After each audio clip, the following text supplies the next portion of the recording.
So I do believe the manager is the ultimate owner of employee engagement. Um, and I'll put a caveat on that in just a minute. But from an HR standpoint, what HR should be there to do is to help the manager be successful. So that means making sure they have the resources they need, the training they need, the processes they need around around hiring, so that everything's consistent, that we can evaluate candidates on the same level playing field, working with managers to remove bias from the system, all those kind of things. But in the end, like I said, the manager is 70% of employee engagement. So that person making sure that HR making sure that they have the right person in that role, that manager role, is huge. So that to me was what HR is responsible for, making sure we get the right person in that management role, and then keeping them supported from training, things like that. From an employee engagement standpoint, I think it's the manager that owns that, because they're in charge of the rewards and recognition we talked about. The others were growth and development, so they're responsible for their training and development, giving those opportunities to either take classes within the company or go to conferences, things like that.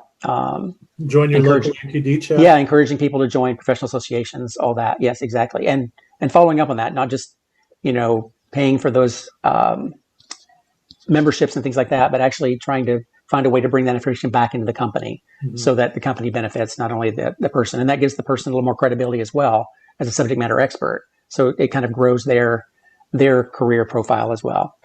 And then, so growth and development is huge as well. People always want to learn and grow. And then the last one was, of the four that we were talking about, was opportunity for advancement. And that's a really interesting one. Companies often tell me, well, we don't have room for them to advance. And I'm like, but you still need to train them for that next role. And they're like, but they'll leave. And I'm like, why is that a problem? And they're like, well, they take all that information with them. I'm like, yeah, they do. But perhaps they go to another company where they can, continue their career. You continue to grow. You mature as a company. You might get to the point where you need somebody at a senior level role. You've got that alumni group now that you can go back to. You continue to maintain contact with them, even though they don't part of your company anymore. So they come back in with already a knowledge of what your company culture is, how things work, and also some extra experience that they got outside of your company. So it's a win-win-win for everybody. So from an ATD standpoint, giving people that, we talked about the rewards and recognition, the growth and development part, of course, ties completely to ATD, exposing people to as many subjects, as many subject matter experts as possible.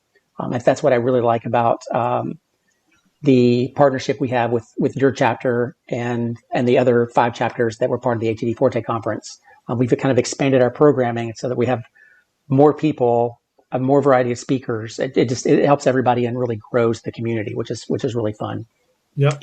And then that opportunity for advancement really comes into, you're a volunteer. How do we move you up that chain of leadership roles so that you maybe become a board member at some point? With ATD, we've developed what we call the assistant vice president role, which is a level below the board level.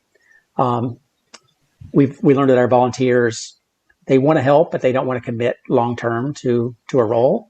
They'll do one-off projects, and our chapter needs people more consistently. So we created the AVP role, and basically we give that person a specific project that they own and they're responsible for.